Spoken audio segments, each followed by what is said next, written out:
This meeting will be a working session only, so there will be no general public comment at this meeting. Do we have a motion to approve the City Budget Committee meeting minutes for the May 31st, June 1st, and June 13th, 2022 meetings? So moved. Second.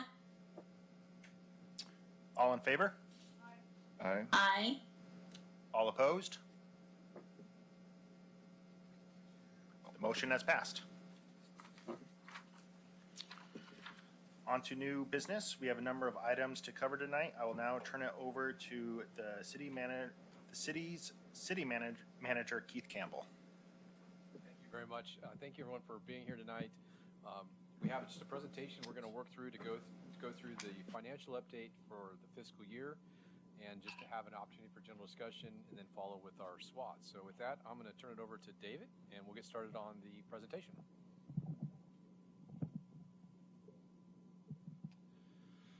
So in front of you, you should have presentation packet materials. If you could turn to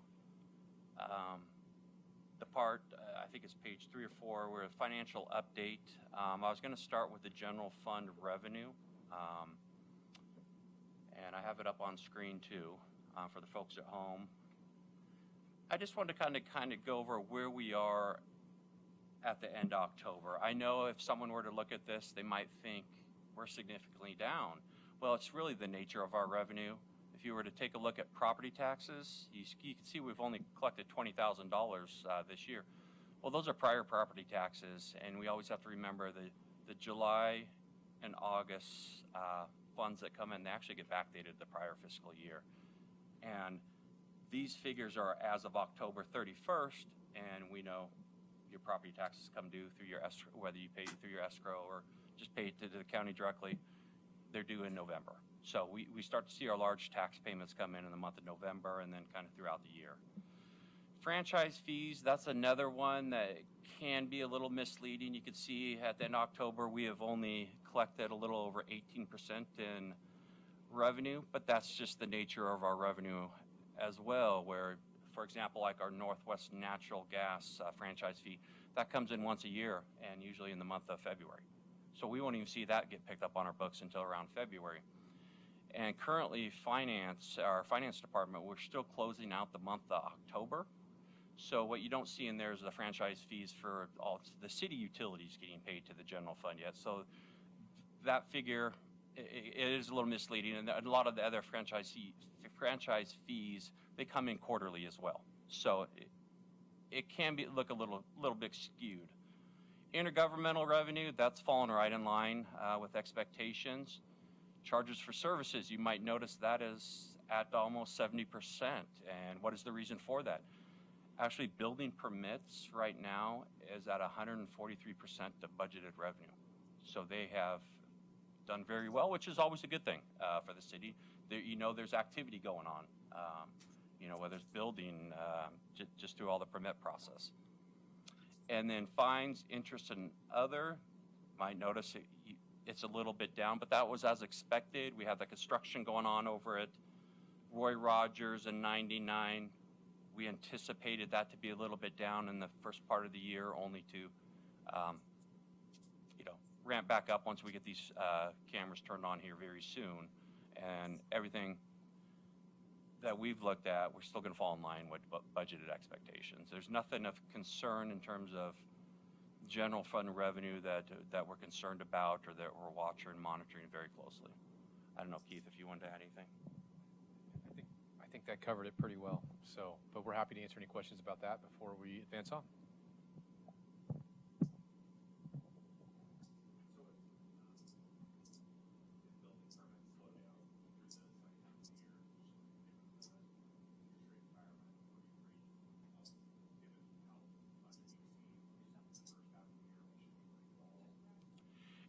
Yeah, we're still gonna fall in line with expectations because in that charges for services, there's many different categories where there could be rental of buildings or business licenses or plan reviews. So there's I want to say at least almost 50 categories underneath that besides just building permits. But that was one that just kind of stood out to me when I was reviewing the financials They've collected over 800,000 when the budget was in the $600,000 range. So, you know, a majority, half of that money is building permits right now.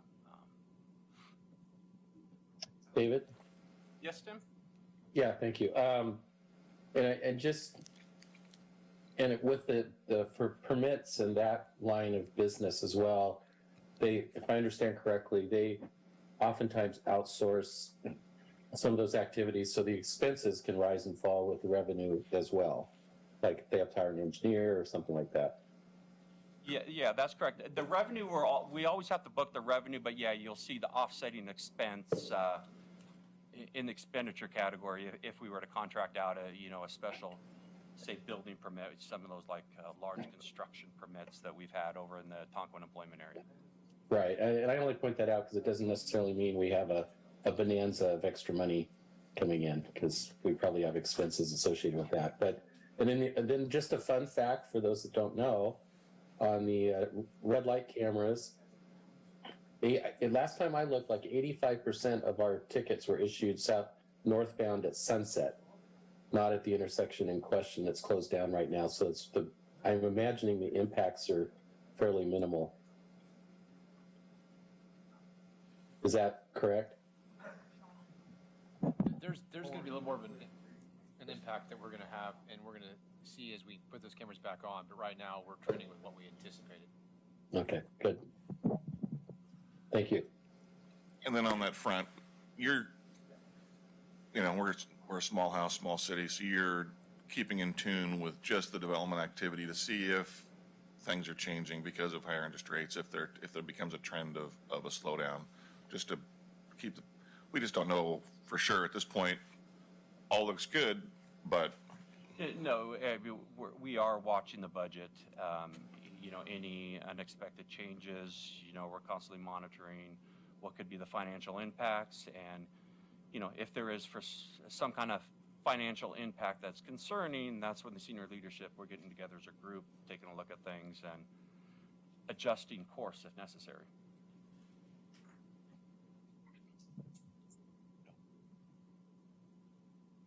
Any other questions from the committee or anyone or the committee members online on general fund revenue?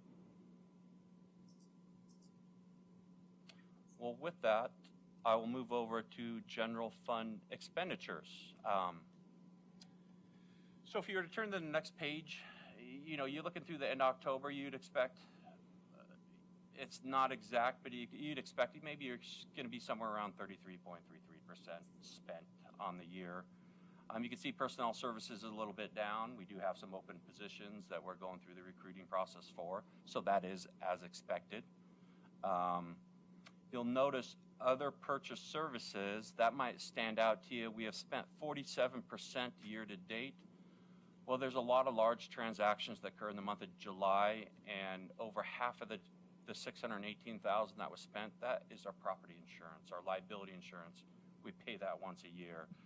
That's not spread out over 12 months. So that's why that one's trending a little bit high. But in terms of all the other categories, we're right on. There's nothing standing out to us that is concerning or alarming. The cost allocation is only at 17%. Well, we're still closing the month of October down. So that number is going to rise by a couple $100,000. Thus, the overall general fund expenditures are going to show more like about 25-26%. Year to date, so we're trending very well. There's nothing concerning at this moment that would cause us to adjust course. and then in the expense side, there's been some delays in hiring to get full staff. Have you made any decisions? Are we hiring more than was originally budgeted? Have you altered the plan? At this point, we haven't made any adjustments for any additional hires. We've managed with the openings we have to handle those in-house and just reassign and have people assist in those areas while we do those positions. And then just kind of a corollary to that, I know at one of the meetings previously, I know that it stretched some staff to be short-staffed through the summer, and we're being attentive to making sure that people have manageable workloads through that process. And Yeah, I mean, Yeah. I think like for instance with the community development director position, we have someone internally we've elevated to help with the specific building and planning component of it. We took a planner and elevated them a little bit so they could assist in that portion as well. The engineering department's gone over to public works under Craig. I've overtaken Bruce with the economic development. So what we're doing is just managing that position. We have recruitment out right now. We're looking to set up interviews hopefully next week for that position. So we're anticipating hopefully being able to fill that position soon. But that's kind of what we're doing right now internally, just to sort of manage the workload and help. And then we're meeting on a regular basis just to communicate, make sure everyone's on the same page and make sure everyone's doing all right. There's a lot going on, so we just want to make sure we're all doing that. So doing that position filled, this is kind of what we're doing to try to do that. yeah, no, just really quick. Yeah, I had no doubt that's what was happening. no, just I'm wanted happy to to explain what we're doing. or just to, so then people know that we also care that everybo's being given an adequate workload as well. Yes, as part of the and process. I think hopefully my employees would say, talking to them about going home, and if I'm here after 5 and I see someone here walking over and saying, hey, it might be time to go home. So we try really hard to make sure that we work hard while we're here, but we don't overdo it. So, yeah.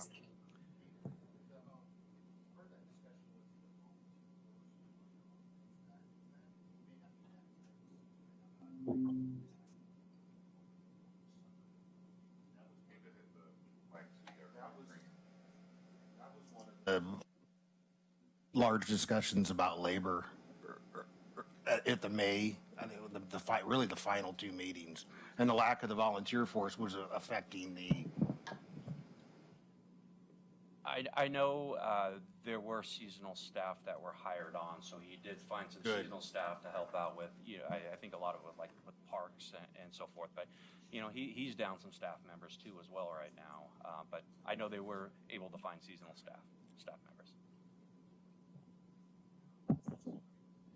Right now, hiring is a challenge, but we're being really aggressive in terms of recruitments and finding new ways to promote our jobs and to look for ways that we can bring people on board. So.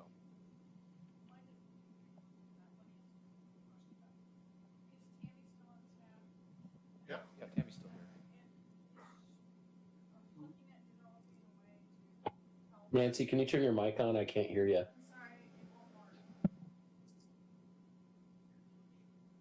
Oh, you got to push and hold it for a second. There you go. There, sorry. Awesome, thank you. So I was asking about if Tammy was still on staff and if she was looking at developing a program where we could bring volunteers in to help with some of these programs that you don't have staff for. Like filing is something that anyone off the street could do. I could do it. I don't think we've looked at it that. Tammy's been helping with the senior center and other services. We haven't really dove into volunteers and more the day-to-day operational type functions. But I think it's something we could definitely look into. Like a citywide type of volunteer so that anyone in the city could volunteer. How many openings are in there? Roughly. I think right now we have 9 open recruitments and going in several of those positions we'd have multiple openings potentially. That's good. PD is fully staffed, yeah. One of the areas we haven't had difficulty has been in our PD. So a lot of PDs in the area are having a real challenge, but we've been really fortunate that we've been able to fill our positions without much challenge here, which is a nice situation compared to what I'm hearing from my neighboring communities. But I just want to say that's a major achievement, and that the staff and the PD should be really proud of that, because it says a lot about our department and our city and our culture that it's easy to recruit on that side. So kudos. Cool.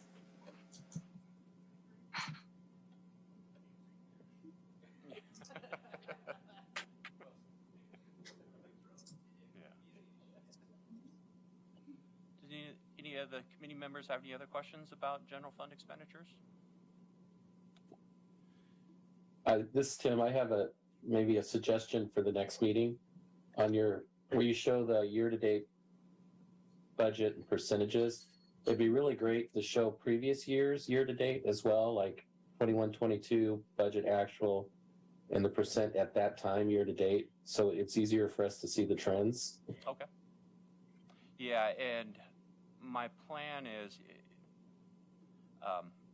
we have the auditors coming in a few weeks. They're coming in over Thanksgiving week, and then the following week, I will know where we, for sure concretely ended the fiscal year. At the next meeting, I was thinking, Keith and I have been floating around, maybe sometime in January, early February, we'll start to see an updated 5-year forecast with a lot more known factors. It's really hard to update a forecast when there's not a ton of excitement in those first few months of any fiscal year. If I were to update a forecast based on the revenue we're showing right now, you think it should be dropping, but not really. It's just the nature of our revenue. But yes, Tim, I could add that to that slide. Yeah, I think that would be great. And I think that's a great idea, getting the 5-year forecast out early and in front of this committee before we go into budgets. I think that's super smart.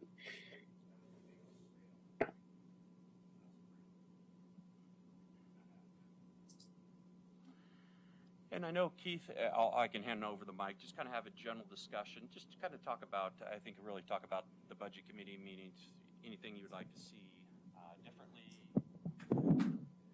Yeah, so something we just wanted to talk about is we are preparing for our next budget cycle, and working on the process of getting together, looking at last year's document and ways that we can enhance it now. Doing work now helps us create a better document as we move forward. So one of the things we just wanted to float today is reaching out to the committee and saying if there's any suggestions or ideas or things you would like to see in our new budget. I mean, good date time. But anything that we can do, or suggestions of how we can enhance the budget or how we can improve it to help all of you in your decision making and as the advocates for the community in terms of our budget, please let us know. I think what we've talked about is during our next budget cycle, our next meeting in January, early February, maybe really talking about that some more. But we really want to get out there and say we'd love to hear from you on ideas or suggestions you have for the budget. Coming in, I feel like I came in like at halftime. I apologize for. I swear to God, it was 6 o'clock. Anyways, one of the things that, as I try to get my committees right too, one of the things that I piggyback on Tim, anything else would be I would suggest just looking back through the, review the last 2 meetings and what really derailed us and be proactive on that. You guys are talking 5-year plan, et cetera. So just a learning opportunity, growth on that. I think there was, I can't, unfortunately, I'm in another mindset. I can't specifically think beyond 5-year, but it wasn't just 5-year that kind of we stubbed our toes on a couple times, and that's it on that. So. Yeah, and I know a few things, that we've talked about, but just things for you to think about, in terms of 5-year forecast. We're not just going to be presenting one this next upcoming budget. It's going to be multiple scenarios, and it's for us to kind of open up discussions and have some discussions. But then also we're looking at forecasting other funds too, not just a general fund anymore. We have some funds that have some large capital projects going on right now. We got to be forecasting and looking into the future on those too. So. At the January or whatever meeting, let's bring the budget calendar, for everyone to support what the budget calendar will be for next year. We'll have already had at least the first city council goal setting, which will be good. Hopefully by then we will have 2 new union contracts agreed to, so we'll be able to fold that information into the 5-year forecast. Yeah, that'll be good. I didn't want to bring up the union contracts, but I know that they could affect the 5-year forecast. And once those are settled, those will be a part of the update. Yep. And any other change or situation where we think there could be some questions or concerns, of course, we'll factor that in. Oh, yeah. Legislative threats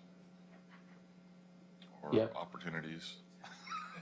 And if I could just add, as you're thinking about that calendar too, Keith, you mentioned the council visioning session. You know, we want to make sure that there is, oh, I just lost the camera view, that there's room in there, because generally how the budget integrates with visioning is the council sets a vision that's going to drive, for Keith Campbell, a potential set of initiatives or projects for the year, or policy change, whatever those things are.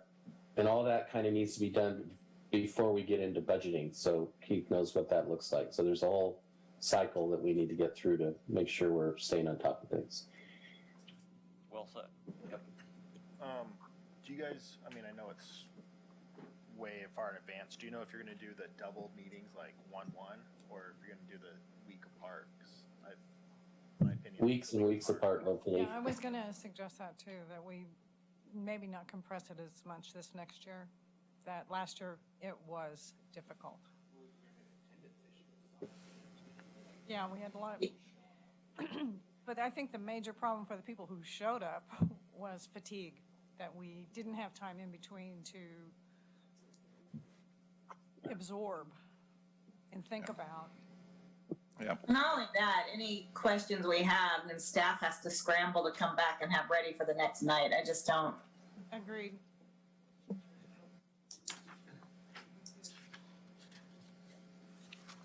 One question that I have, and this is, if this is too difficult a question, I'm happy to just punt it for another time. But one, Or do it offline. the one thing that I've always kind of wondered as we consider our budget is how the budgetary decisions we make compare to the budgetary decisions that get made by cities that we might benchmark ourselves against. And so I don't know how easy or difficult it might be to show a couple of comparisons where even at just like a high level where, you know, we split out, you know, what we sort of spend on our library or our police department or our city services compared to our parks. I've always just been a little bit curious about that, but I also know every city does things in their own way, and it's not necessarily an apples to apples comparison.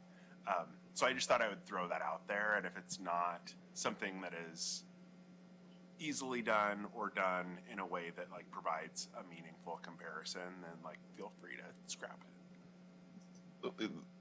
Yeah, there's a variety of ways of doing it, and Keith, certainly being the professional, can speak to it. But we've certainly done comparisons in the past of you know, what's the cost of services, our cost of services per 1,000 people. You know, the burden we're putting. You know, Sworn officers per 1,000, and there's all kinds of metrics that we can drive. right. But in these specific departments, you can do, like as Tim suggests, sworn officers per 1,000. Budget per 1,000 in this category. You can't really do a direct city by city because every city has a different list of services they provide. You go to Beaverton really doesn't do anything. They farm out parks. They don't really they do part of their water. They don't do sewer storm. You know, they kind of, they don't do fire. Beaverton doesn't do a lot of services, so you can't compare it to Beaverton. Yeah. And you can't compare it to Forest Grove. They do everything, and they've got their own power utility. So it's the other extreme of a thing. I think it's an interesting question. So let us think about it and ponder it. This is what we meet on a regular basis to talk about. So let's see if we can come up with something just to give maybe some high level type things. But yeah, I think the mayor said it pretty well. It can be really tough sometimes, even for neighboring cities or similar sizes, just because of the levy rates they can have and things like that, right? So, No, and really that was.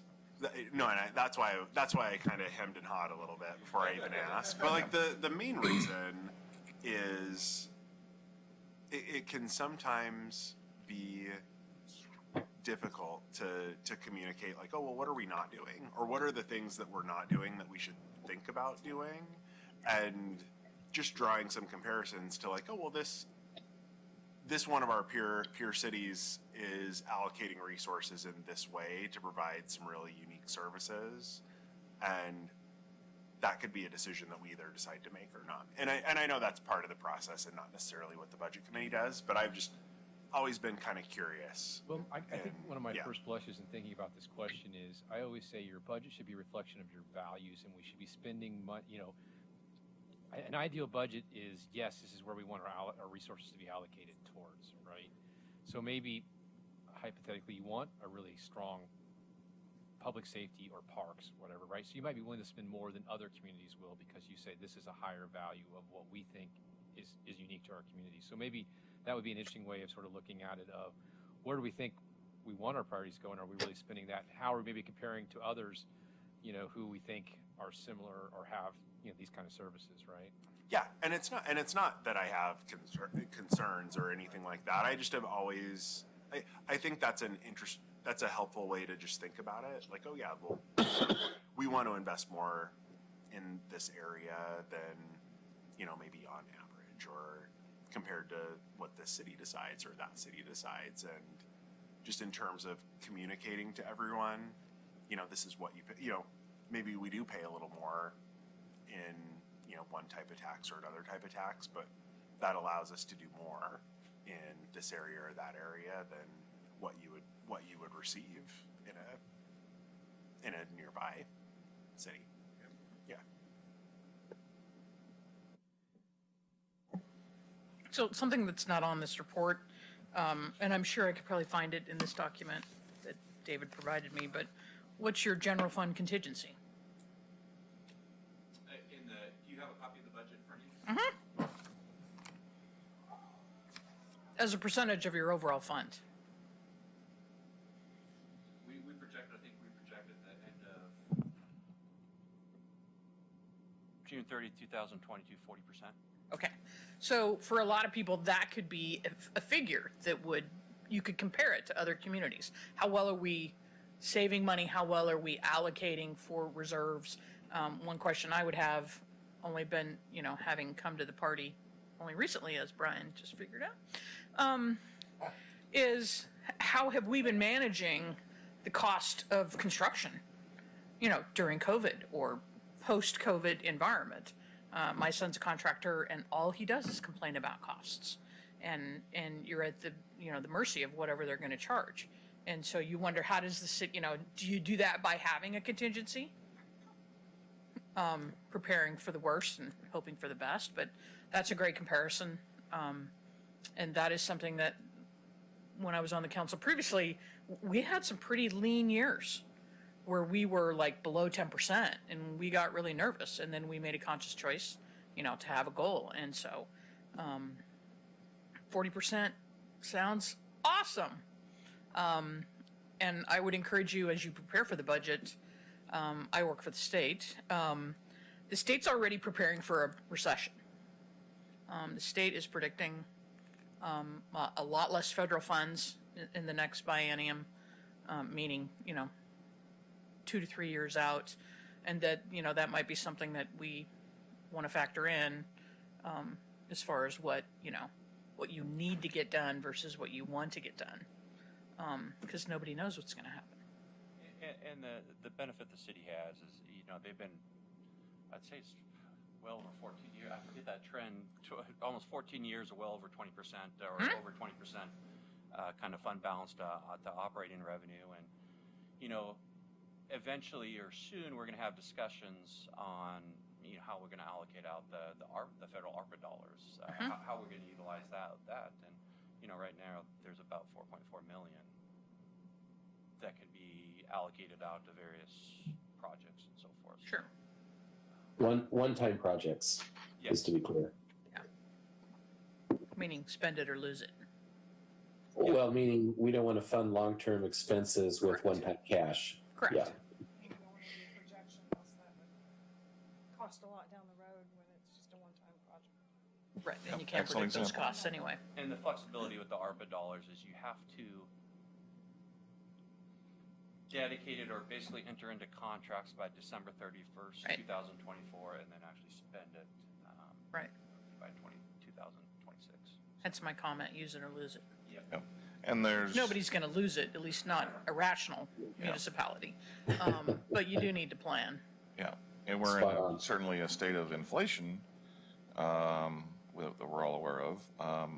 And then today was the first signal that it isn't growing as fast. So we'll see if that continues or not. Little positive news. Yeah, a little bit of positive news. But we should just be aware of that element, and you either, get a project out the door before it gets that much worse, or on some projects, do you hope, if the recession is going to drive the other direction and really slow things down, then guess what? Cost of construction will drop, and therefore, you're no longer going to be doing the project at the peak pricing. You'll delay it like we did with water projects, and you got it at a bargain. Yeah, we've benefited from that type of economy in the past. And Linda, I think you'd be very proud if you knew the people that make up this committee. They're very conservative Sure, with city money. sure. And the questions asked. Grateful for that. Yeah, during every meeting are very conscious of this money belongs to the people and we should spend it as best we can. Yeah. Would you all say that you all focus on that? Well, Linda and I, we've Agreed. known each other a long time. We both are. We didn't drop the ball. I know. Other questions? I was going to say one other thing that I'd like to see in the next budget is sort of some what ifs. What if we do run into, what if we do have to cut something? What would you look at? What would you recommend, Keith, as city manager? What could you sell to the people that we need to cut back on if we do need to cut in any, I'm looking at PERS and the classic conversation we seem to have every year with PERS. But if PERS takes away something, where do we go to make up for it? Well, we got a little bit of surprising report. The PERS rates came out for the next biennium starting July 1st of 2023, and we're seeing very minimal increases. We're talking about 1% or less than 1% in certain categories. So, I think this is the effect of, the stock market, the way it's been going, but then also the Senate bill, was it 1049? Or it was that PERS bill down at the state where it redirected some of the dollars into the PERS pot. It's helping the unfunded liability. I believe at one point it was at 80%, and if it hits 90%, that redirect no longer happens. But we haven't gotten to that point yet. But I think Well, I'd still like to look at this though, because we may find that in order to get the person we want to take job A or job B, we may have to put more in the pot. So just questions, what would we give up if we had, say, an excellent candidate for a position, but we couldn't afford them unless we cut something? Yeah, so scenario planning, that's healthy. And I think in both directions as well. Like, what are things that we could be, what are the next things that we would think about doing if we had additional resources to pursue those things? I think giving some scenarios in both directions is useful. Just if I could make one comment on the PERS, because I went over that report, David, you talked about where they came out with the next biennium numbers. Unfortunately, they only they used 2021, they used the last fiscal year as a forecast where the market was really strong. So those new numbers do not reflect what's happened to the market in this last calendar year. So it'll be interesting to see where that PERS balance comes out and what it looks like when they do this again. I'm still worried about it, but I just wanted to point that out. Hopefully they're not invested in crypto. Well, and there's also a push for the state to pull out of private equity investing, which is very profitable, and that could also impact the reserves. So exactly, and I know with the PERS they do the actuarial valuation every 2 years, so hopefully there'll be a little bit of a benefit. Yes, that first part of the year or first part of that valuation period, we saw a downturn. hopefully the market could turn around and we kind of see an uptick to hopefully minimize the impact. But yeah, that is something that we're watching too. Yeah, thank you.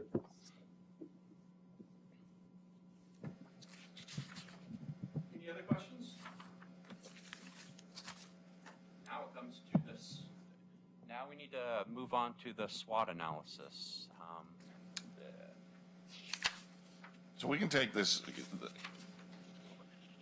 any old way.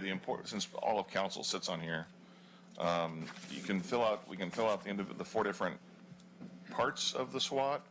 But the big takeaway is what do you want other committee members want to know? That we're proud of what happened with us the last year, and what do you want to do different, or any new goals for next year that you want from the budget committee? We sort of talked about it a little bit, and then we also talked about the threats. Okay, we're in this inflationary period. There is a real risk. Oregon cities are not designed to survive well in high inflation periods at all. Well, now we have to take climate change into effect. We've had wildfires in our area. So that is a true threat. What do we do as a city to prepare ourselves for? Elmer decided to do a burn and took out half of Sherwood. So whoever wants you to lead, but how to do this, but because you have a very real threat is prolonged inflation, high inflation. A very real opportunity is if recession kicks in, cost of doing business for projects goes down. If the recession doesn't kick in and inflation just keeps rolling, then costs just keep getting bad. But I think what I'd want to just communicate to other boards and commissions is that we realize the significance of inflation and recession to the general health of a city, and we are keeping close tabs by meeting regularly. That's well said. I mean, this is a constant conversation we're having, and looking at markets and inflationary news, which I saw. You nod your head today. Little good news, and this is things you're monitoring, right? So would you say 2 threats would be we keep the economy where it deals with inflation, supply chain issues, labor shortages, but then also a threat is a recession? Yep. Or actually, opportunity. It's both. It's a double-headed threat. Yeah. If you hit a recession, guess what? Hiring gets easier. For our open positions. I still remember the last recession having a position open prior to the recession where we had 5 or 6 applicants, and after the recession where we had 150. And I remember, how am I supposed to screen through 150 applicants? So you're absolutely right. And the other opportunity with a recession is that if you have good fiscal practices and you have good reserves, you have the opportunity from a capital project point of view to take advantage of that as well, like we did with the water project.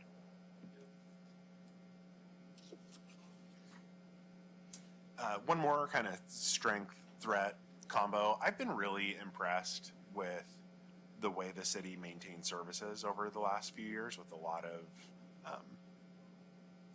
expected and unexpected difficulties that everyone had to grapple with.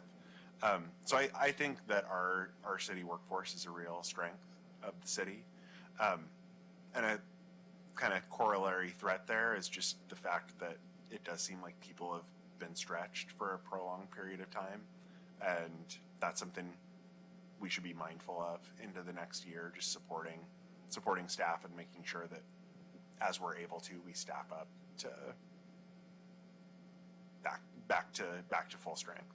Yeah, even there's a council goal, and it's something we've been doing monthly, of mental health and wellness training and activities and information. So it's a program that I'm really happy that we're doing, and that's just another way we're trying to incorporate kind of a similar idea, but in a little different way of how can we provide people information or tools or assistance in financial health, mental health, and personal health.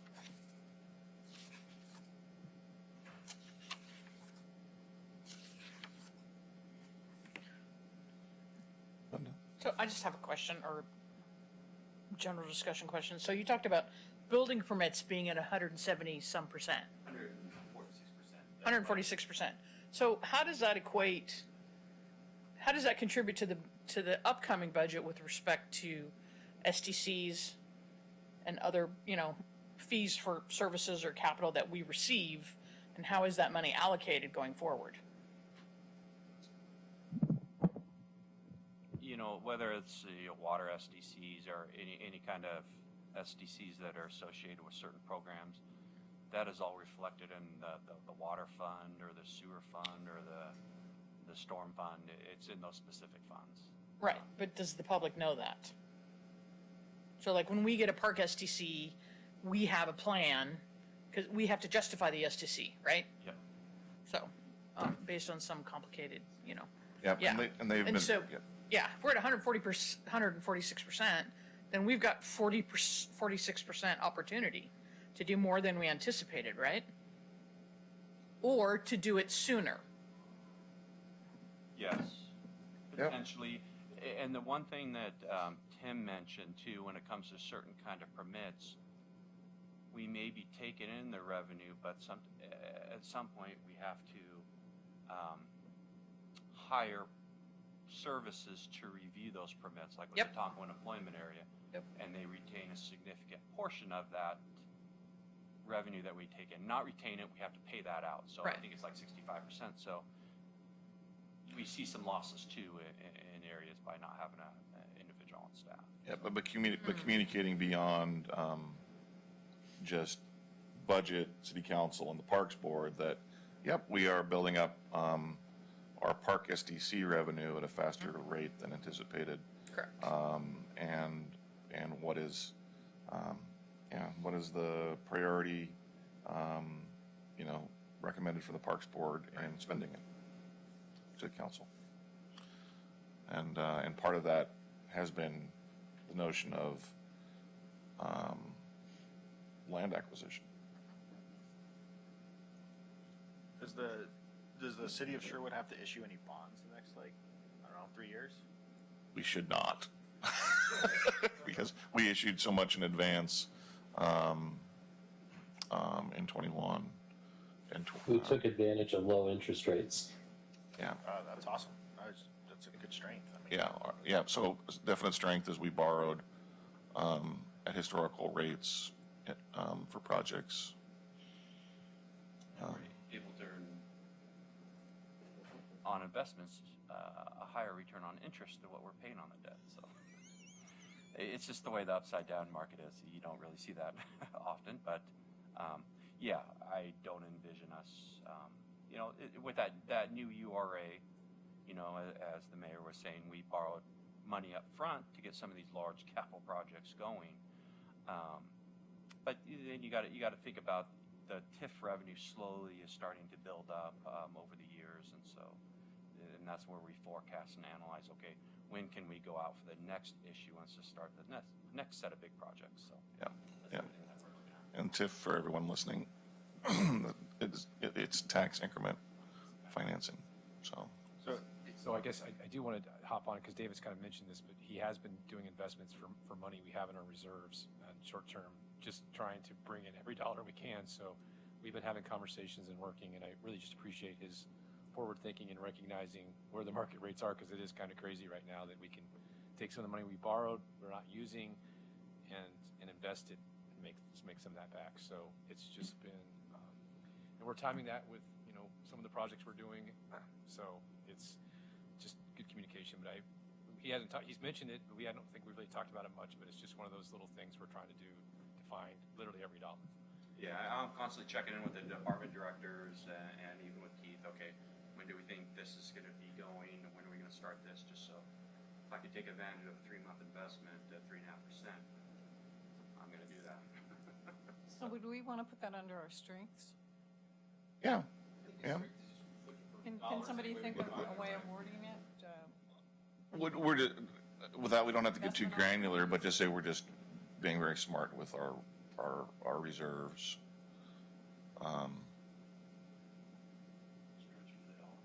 Yeah.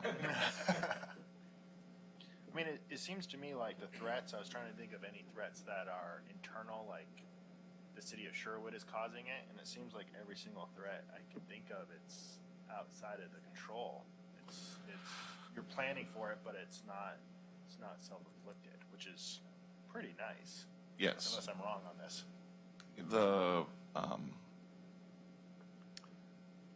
Did the county give us what was the county's commitment to the senior center food program? Was it a 1 year? It was 18 months. So we already went through 6 months, and we're about in this year, but I thought they were just up to date with the work that they were giving us. I mean, the anticipation is that they'll renew it, but the risk is that they won't. So Okay. that's a risk threat. That's, So So underfunding of the senior center? yeah, have a grant, an 18-month grant, which hopefully will evolve into an annual grant from the county to help support the senior center food program. that's a really good point. I think it's- Can, I'm sorry, can you hear me? Yeah, Yes, we can hear I think it's state money. Pass through. It's federal. It's two federal programs kind of combined that's sent to the county and then passed on. We're sub-recipient of those federal dollars passed down from the state. Yeah. If I could add a comment on that, that's something we probably need to pay really close attention to with the county. Because prior to this arrangement, they had a contract with Meals on Wheels, an exclusive deal, and Meals on Wheels decided to pull out of Sherwood. Yep. So we were out for a long time. So we need to keep an eye on what the county is planning moving forward. And that kind of goes to, I know this was one of our opportunities last year, but I know we've touched on it a few times over the course of meetings with the library and with senior center and a couple of other, just looking for making sure that we are getting a fair allocation of those kind of intergovernmental dollars. Yeah, other people's money. If they're, Yeah, just a blanket. yeah, and if they're, Always gonna be a risk that we're counting on somebody or no, I'm just saying like an opportunity, like just if there are opportunities for us to change what we're doing, or if there are metrics that they look at that we could easily shift to get in line with what other municipalities are doing to get at that revenue, like those seem like opportunities for us to get dollars when they're available. Yeah, and I know we're looking at quite a bit of federal dollars. Tim, you could feel free to speak about this. I know you sit on that broadband committee, and just all the dollars that are sitting down at the state right now, with you're trying to figure out what to do, how to allocate. Yeah, it's a huge opportunity. Yeah, Brad's really paying attention, watching that, and then federally, and the Ice Age Drive, that road. Did we just? Yeah, $3 million. $3 million to help build that road in the Tonka Federal. employment area. So we're going after every federal dollar we can. And I just want to thank our senators who are a big part of helping support. Yes. Wyden and Merkley earmark.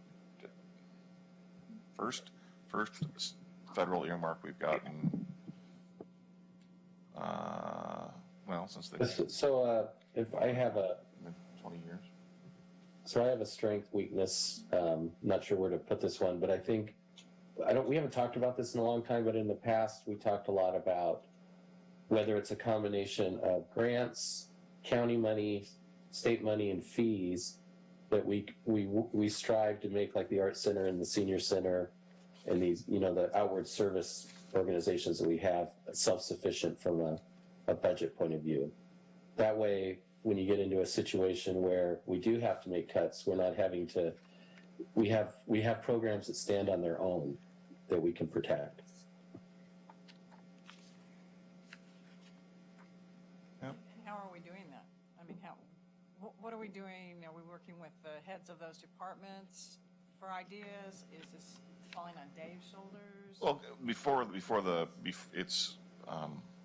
it's Kristen and her team to try to optimize those facilities to generate revenue and provide an asset, ongoing asset to the community.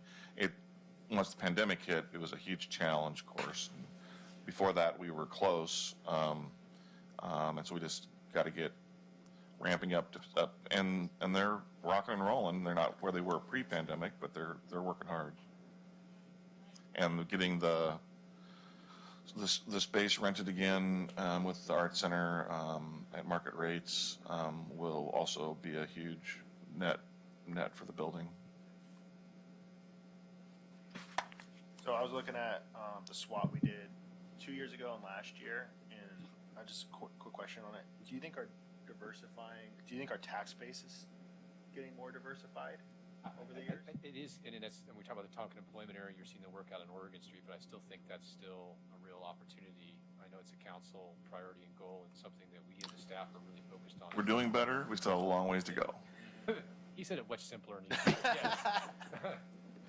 I mean, kind of. So this is a total. I don't know anything about this other than what you hear talking to other people. But as Portland office becomes less desirable and places like Cruise Way fill up, are there opportunities for us to have office construction in, or is that You just have to have somebody that that has the belief and does it. And so Bruce, our economic development manager, is working like gangbusters to attract. Focused right now, it's on manufacturing, and those manufacturing that is it's doing well, but a natural extension of that is then more office type. And if the recession is hitting and these big companies are now saying, this work from home was going to end and everyone's going to show up in the office again because they now have the leverage, Yeah. very well timed. Now that they have the leverage to get people to be in the office again, it could very well be. Because all of Portland's announcements of what they're going to be doing to assist the homeless people to be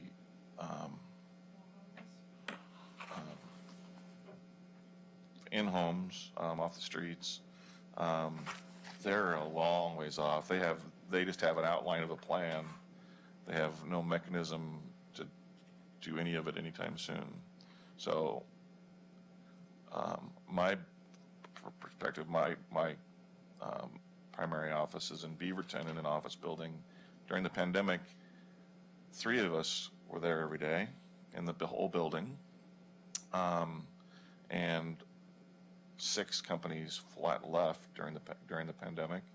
It is now 100% leased, and 3 of the companies are from downtown Portland. Have we had any developers looking at Sherwood to put in offices? Not offices right now, but I would say, in Oregon Street's a pretty good example, and looking at what happened on 124th Street in that industrial complex as well, and some of the what I would call trade sector businesses, those national businesses or international businesses, there is a high demand for that infrastructure and that for that development, and so that's something we're focused on. That's why you're seeing a lot of that development over on Oregon Street. So there is a very high demand for that, and we're trying to meet that demand. And then strong development.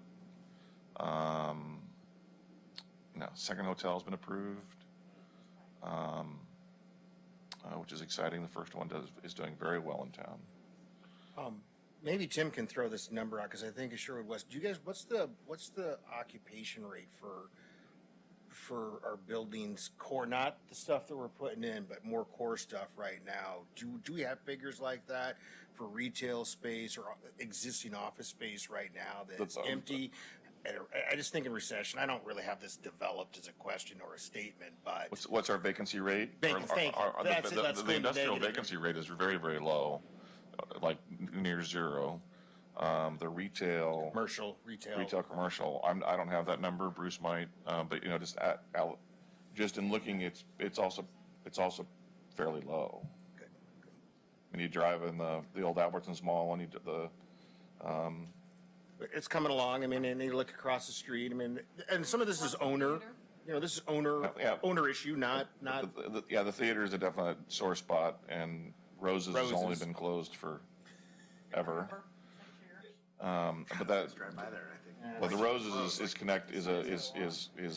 is related to the property owner and the property management company. The theater, I'm optimistic that another operator will reach an agreement with the current property owner to, because I think it'll be successful if they make it, redo it a bit. With, more of the lounge recliners and reserve seats and all that stuff. I want to see that happen. Yes, absolutely. Yep. But it's also important to note that it probably won't be super fast.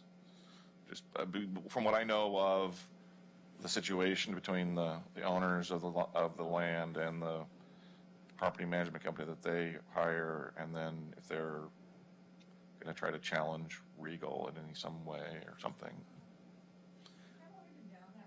It's a big mess. Safeway versus, I mean, good grief. Yep. There's only there's a role that cities play, and try to be advocates and supporting, but ultimately it's a bunch of private decisions. So I have a threat I wanted to get on the list. Okay. We're ready to move on, and that's the library funding and the money we get from the county. We're continuing to see a trend where we have to take a bigger and bigger share of that, and that's something we need to be looking at closely as we move forward. Yeah, so preparing for the next levy to correct that. Yep. Is it possible that we, as a city, would do a portion of our own kind of levy for our library only? Not, say, yes, we do want this, but we also want to look at doing it for just our city? Tim, you can answer that. I'm away from my. Tim? Well, we could always do a levy. I think if we have the school system right now that's talking about doing a levy. Timing is really important on those things, and then we also have to talk about priorities. I know. Yeah, it's. I wouldn't consider it right now, and I think there's potentially other things we need to look at as well. But I think there's another path. Keith just pointed this out as they get ready to renew that the Washington County Libraries levy. We need to be in front of that and get some changes in there so we're made whole. And maybe. Oh, sorry. And on that point, all of our neighboring cities that are in Washington, all the cities in Washington County that are part of the co-op, they're all singing the same tune. So and the county is, they drew a line in the sand, say this is what we're going to do, and we're going to keep the county operations whole, and the cities, this is what you're going to get, because this is what everyone sort of agreed to supposedly. But they recognize that it's going to need to be changed at the next levy. But creatively, in the back of everyone's mind, there's no reason why you couldn't do the levy early. Literally. You're talking about the county library levy. Right. They did a 5-year levy. It doesn't mean they can't say, oh, we want to revise it and do a new levy to replace the old levy.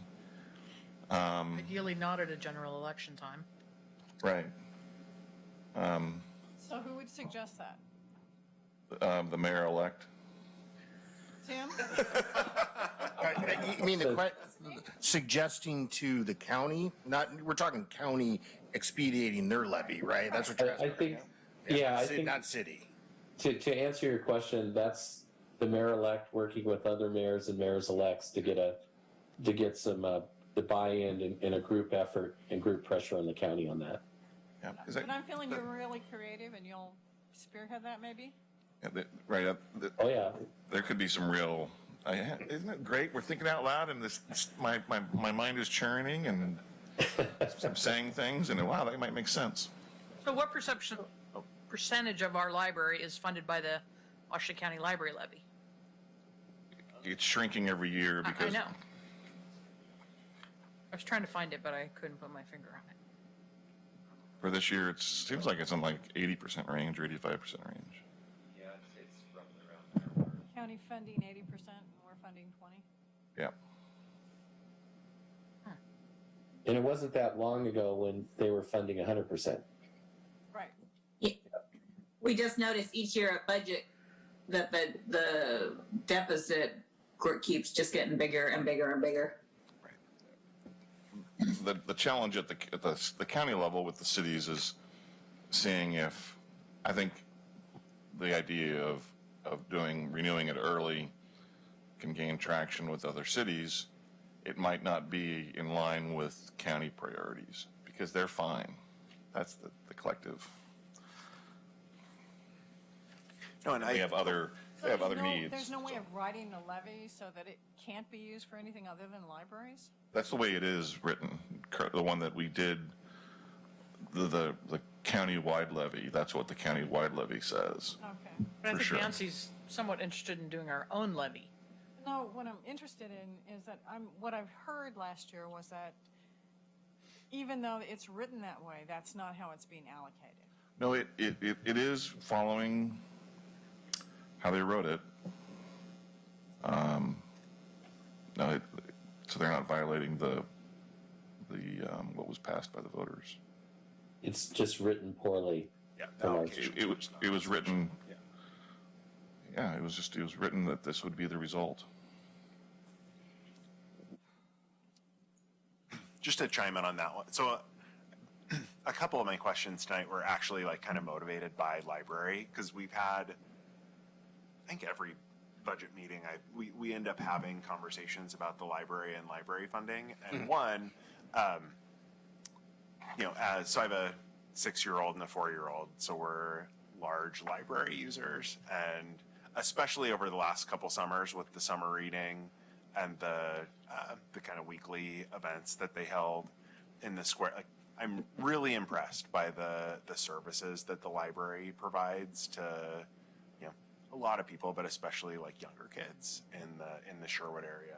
And I just want to make sure that we end up supporting the library in a way that's the benchmarking comment is how do other cities fund their library?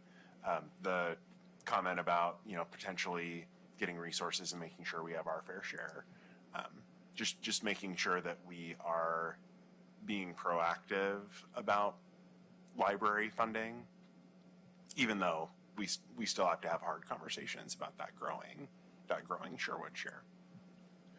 And it's important to know that even while the county's percentage is decreasing, we're filling it. So we're as a population, we're a slow growing population. So in turn, the service level, even if there's not a big expansion, you don't need a big expansion in the library if the population is not expanding in a big way. And I don't know, I guess I'll just throw, I don't know if maybe like a special subcommittee to look into that particular issue would be helpful, or I guess any way that the committee or members of the committee that are interested in helping kind of set a good financial plan for the library as part of the budget, I would be happy to help with that. And, How would that, the library has a committee, Yep. yeah. but I like what you're saying. Or- but- I think the library committee isn't focused on how do we stay solvent. I think the Right. library committee is focused on how do we do more things Services. Well, and I rather than how and- we fund those services. so I as think a that's a great idea. So I know that there's another committee, and so you can only be on one. Apparently, you can only be on one committee at a time because I tried to join the library committee, and you can't do both at the same time. But We certainly discourage it. Yes. I think that there could be. some better communication. Maybe that's how I'll say it. There could be some better communication between budgetary decisions and some of the on the ground decisions, and to the extent that that might be helpful in talking about that growing deficit, that might be an opportunity for the committee to kind of help out and bridge the gap between. Well, Yeah. So could there be a way? but it's also important that it's inherently normal for the library committee to say we want to do more. Right. And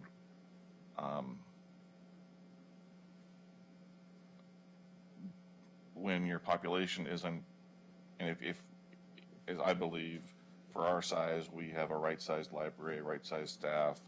From my perspective, and it's just my perspective, that if our library wants new services, great, then stop other services. Just change the mix. It's not always a plus one. It's okay, we're gonna add here and we'll subtract here.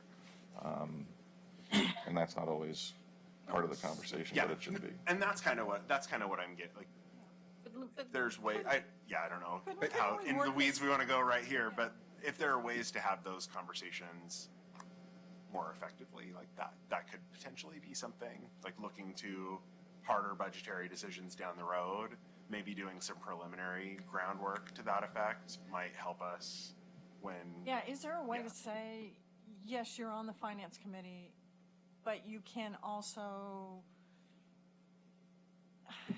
I don't want to call loan out, but could people on the finance committee also be put on other committees to help them think about budgets? So that's a question, and that'll be a topic for council to consider. That could be a topic for Could you, council to consider. could you consider? Yeah, Okay. and it may get traction, and it might not. And I would say this committee is probably one of the best to allow them, maybe not to be a member of that committee, but to Right. work with that committee. Or like a liaison. Right, and Exactly. but again, so at this point, it's, How do I get that in front of council? that's part of the SWOT, is saying this is an idea, see if it gets any traction with I would say council. the opportunity is, I would put that on the opportunity list. The opportunity would be people who would like to volunteer from this committee to help with another committee's finance views. So Yep. that their perspectives are not just, how do we spend it, but how does it fit within reasonable finance ideas? Yep, Hey, Mayor. yes, Oh, sorry. We since you guys can't see us, we can't raise our hand. yep. I believe if I leave, we still have a quorum. I have the county policy advisory board at 7. Yep. Okay. We're good. Thanks. Thank you, Kim. Uh-huh. This is And not Mr. Mayor, I think Brian was raising his hand.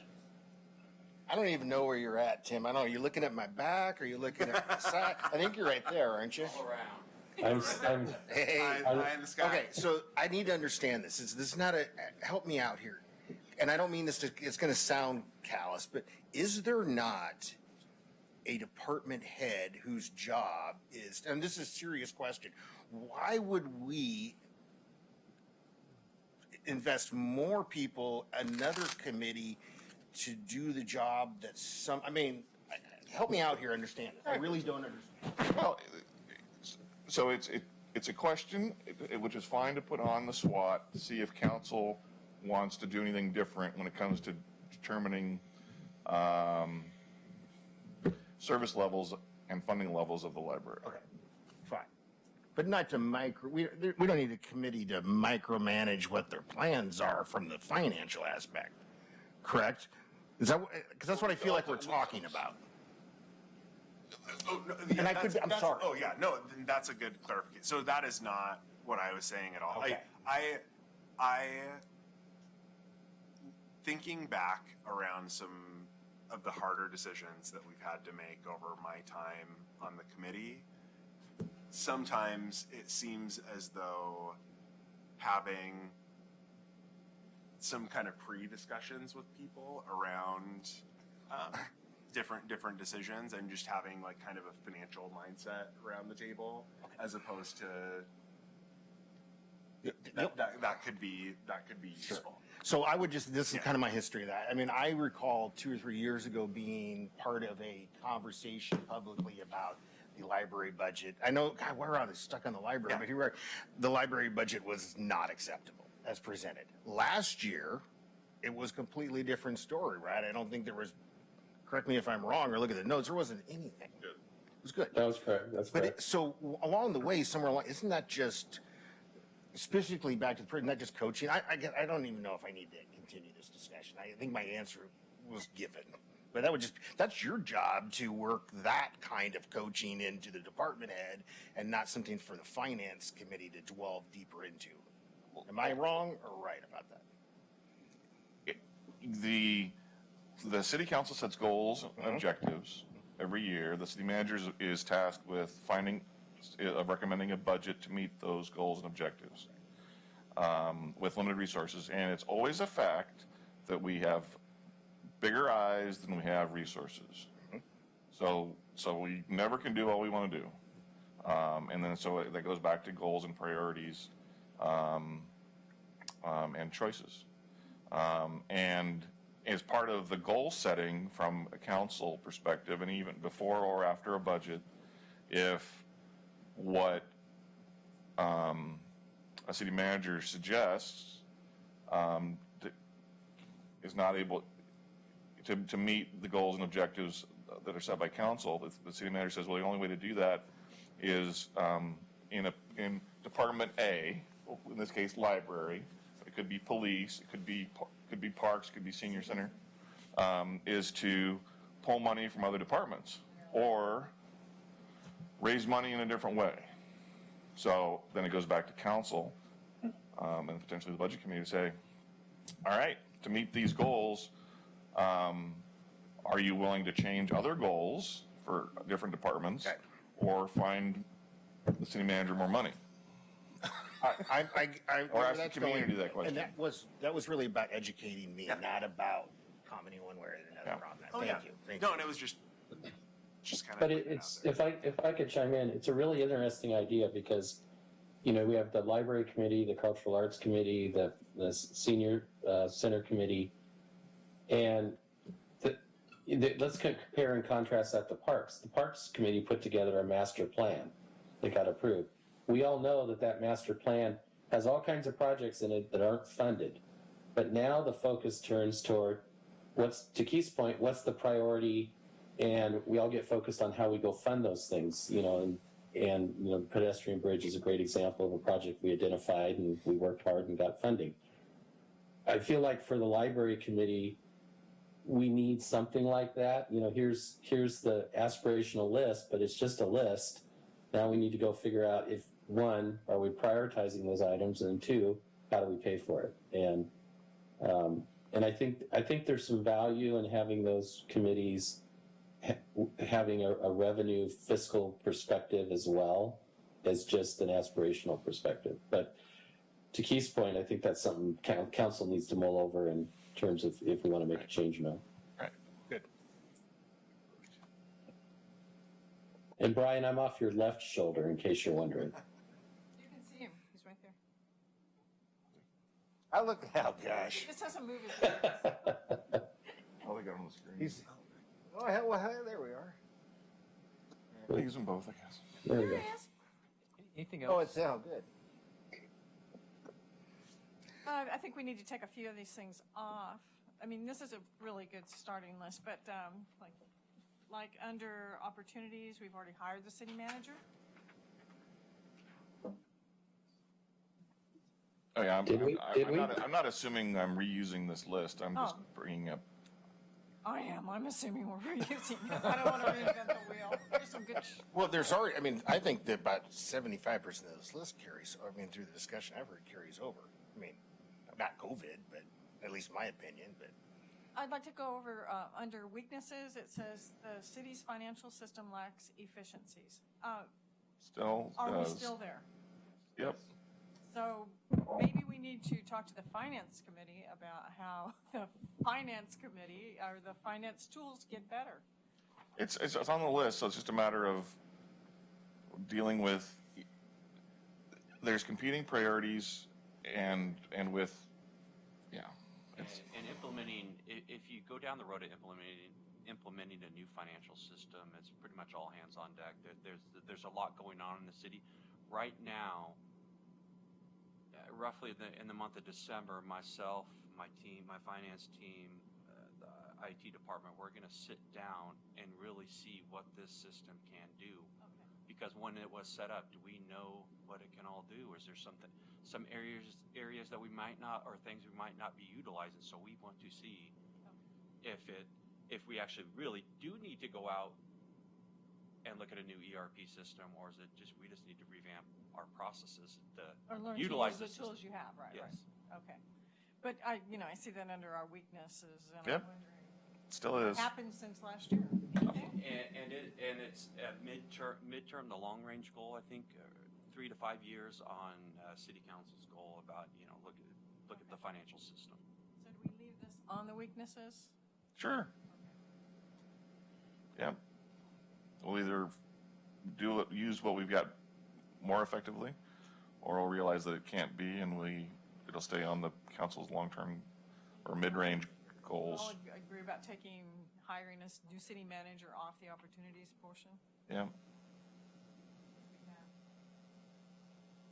And I know this is the committee's SWOT analysis. Just kind of picking up on things. Something to consider for opportunities is take advantage of federal funding that's available out there. One of them we talked about broadband earlier, but there's opportunities for federal grants. And that would be different from the American Rescue Plan, right? So what you're saying is looking at Different pots of What- money that are out there. what are monies? How do we do that? I mean, We lobby. From the earmarks, we lobby, both with staff, electeds, and the firms that we hire. And then there are programmatic dollars to pursue, where if you check off the boxes, you become eligible, and then you see where you rank with other people that have applied for those program funds. So that's more of an exercise / application to try to get those monies. And we do it both. We have been doing it in a much more aggressive way the last 4 years. We've had success both at the state and federal level with earmarks, with the pedestrian bridge, and with Ice Age Drive construction, and certainly got with the ARPA dollars, and the direct ARPA dollars and the indirect ARPA dollars, what David did with the county and getting more per capita than any other city for those dollars. Huge deal.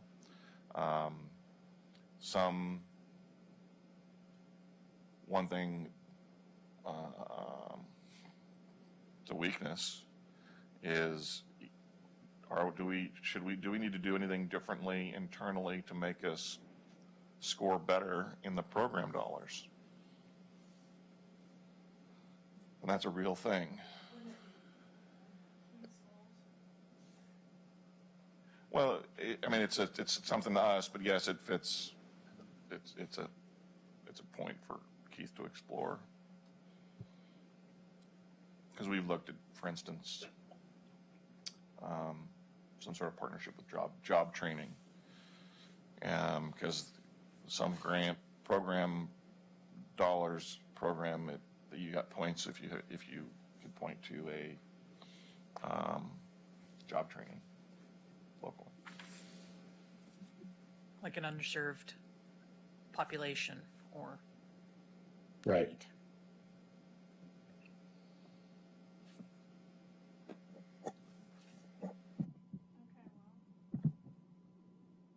So with those changes, I think it looks good.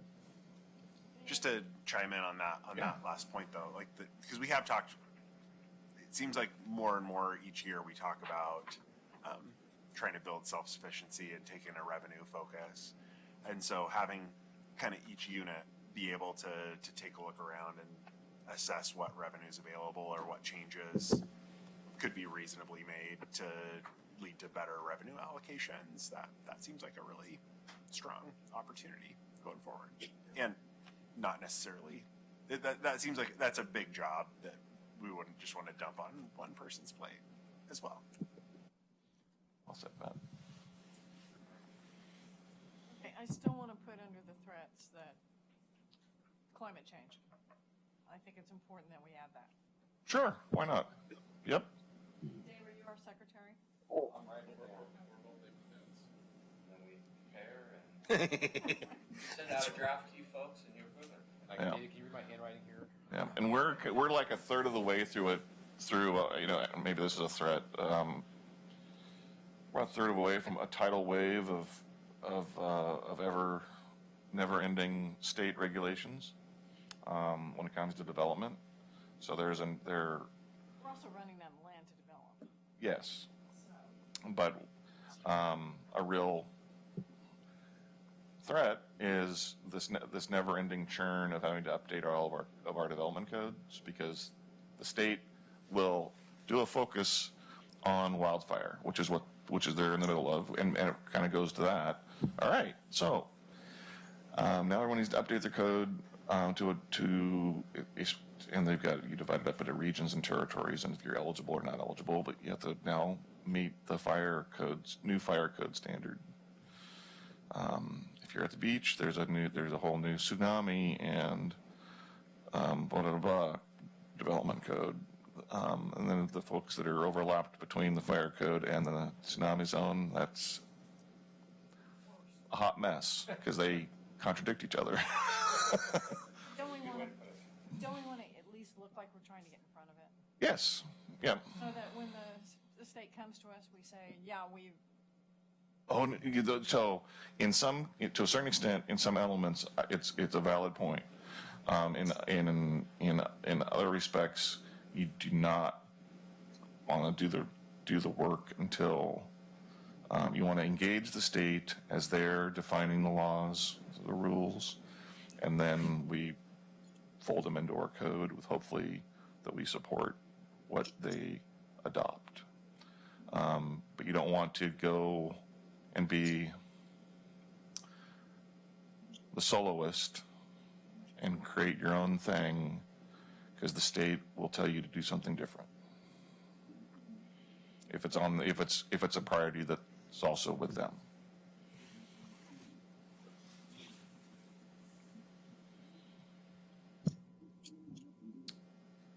But but your point, there's a lot of elements of consideration with climate change. We have people that are going to be struggling with their water supply, residential water supply. We're in a good spot, but it's just to keep those things on our radar. I also think that if I were looking at this a citizen and I saw that it wasn't on here. Nancy, is your mic on? Yeah, I'm just not close to it. Okay, sorry. Couldn't hear you. I was just saying, I just think it's a good thing to have on here just as a forethinking element.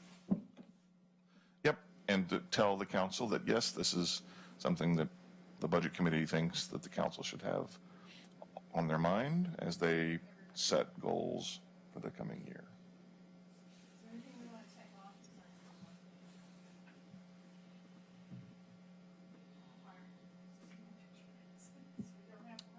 We've already navigated COVID. Okay, navigating COVID. We're taking that off. That ship has sailed.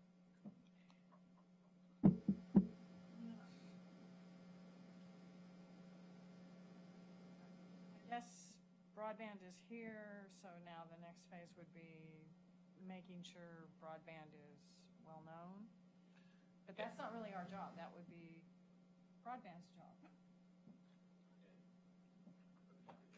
Yep, and we're still finishing the construction. So, but yeah. I Yeah. know. It's been on my street. But the city is active. That alone is still a valid thing. So our band's its own budget, right? Yep. Yep. Yeah. Towards the very back, right before you get to the appendix is kind of their budget. So it's it's probably 98, something like that.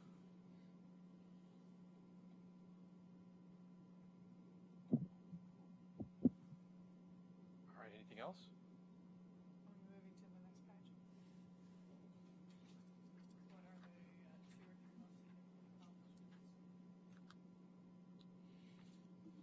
those are bonus questions we can answer or not.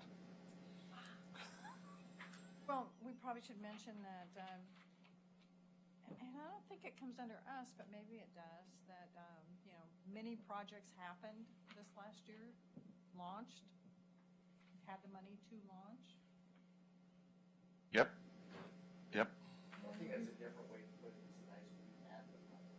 Yeah, no, that's why I'm trying to bring it, circle back to why we're here. Yeah. We had the money to launch the pedestrian, or not the pedestrian bridge, but the Cedar Creek beginning of the park. There was the money there to start the broadband. If I were looking from the outside, I'd want to see that on here. Yep. Yep. Absolutely. I like that. And then we can say these other, we work on the county, blah, blah, blah. We are very invested in. Hey Nancy, I can't hear you again. Do you really need to? She hates hearing her voice. Confident. I don't want to be here. The people in the room can hear me, by the way, Tim. I figured that was the case. I like. Yeah, I was just gonna say that. I'll say it out loud. Maybe Tim should come next Tim has a time. cold, and we didn't want him here. Yes. I was not. He was he was just in a field somewhere, so I don't think he's that sick. Right?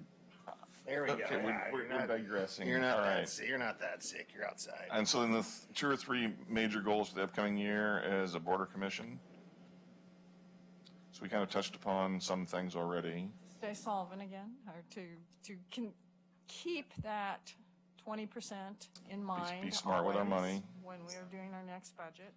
Be smart with the money in our reserves. Be smart with our money that we have for projects.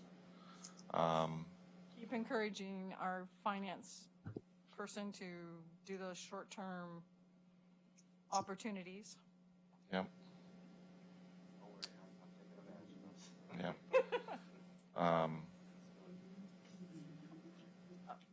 Here on B, we have provide staff with the necessary tools. I wonder if we shouldn't up that a bit and help department heads become more finance-oriented, more marketing-oriented. I think you're really getting into, and David's pointing at me because we are having monthly budget meetings with Okay. all of our different departments. It's something that we started once I got here, and really trying to give them ownership of their budgets. Okay. And also just, we talk about being forward-thinking and also just being responsible. It's making sure that there's nothing coming up or arising that we need to be aware of so that we can remain in tune and the departments can remain in tune as well, so we don't have a situation where department head spends money when they don't have it or, overspends in areas. So I think it's something we're already working on. Okay. But I think the other side of that will also be how do we help them and give them the tools so when they're planning for a project, they know how to not ask for money, but help develop ways of finding the money either out there or within the community. How do you teach them to learn to fundraise for special projects? Or how do you teach them to market for special projects that they want? So if they want a collection, how do you teach them to find out how other folks found those collections? And I'm using library, but let's say the senior center wants to. So I can talk, this is where just having staff and being engaged and different advocates and people who are engaged, like our elected officials, I hear information from them, but we just did a CDBG grant for the senior center, right? So, these are opportunities that it's all of us communicating and working together when we see opportunities, and other grants that are available as well. So this is where the lobbyists help, but this is also where having an active engaged council and active engaged staff, attending and being that and saying, hey, are you aware? And a lot of times I'll receive the same email from 2 or 3 different people. Awesome. Because what I really want is just to make sure we don't miss something.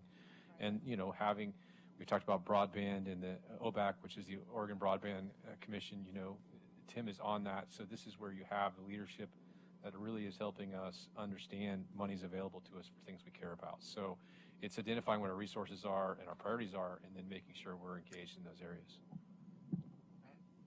If I could add to that, because that was well said, Keith, and it's also when you talk about priorities, It's making sure that for your priority efforts and projects, I always say this, you're grant ready, meaning you've done enough of the work that when the opportunities arise, you can jump on them. And a great example of that is with ARPA, because the state had so much money left over, they gave every senator and House rep millions of dollars to hand out in their district, and we were ready, and we were able to take advantage of that. And communities around us missed out. So it's about being ready to, luck is the intersection of preparation and opportunity, right? Yeah, and what Tim was talking about, the Sherwood Broadband received an almost $1.7 million grant through the state through a partner, program. So us kind of take advantage of some of that money. Yeah. But they were ready. Sometimes it's you have to have the up to 100% design phase or up to a certain point that you're shovel ready. The project might be put on hold, but you're shovel ready, and you can go after those dollars. Yeah. No, just to kind of go back to the conversation we had earlier, I think having one of our goals be to optimize for external funding sources is a good goal. And then also to all of us think together about how can we all constructively work toward that optimization, not just make it something that we hoist on staff or count, but if there are opportunities for community involvement or, and let us know how we can be involved in that process, and it can be a team effort, not just one more unfunded budget committee mandate. Awesome. Well said. Yeah. Well, with that, I'm ready to go. So, Thomas had to step away, but Nancy, if you'd like to. So we're adjourned. Move to adjourn. Awesome. Thank you, everyone, for. Thanks, everyone. Thanks, Tim, Tim, feel better. Hope to see you tomorrow.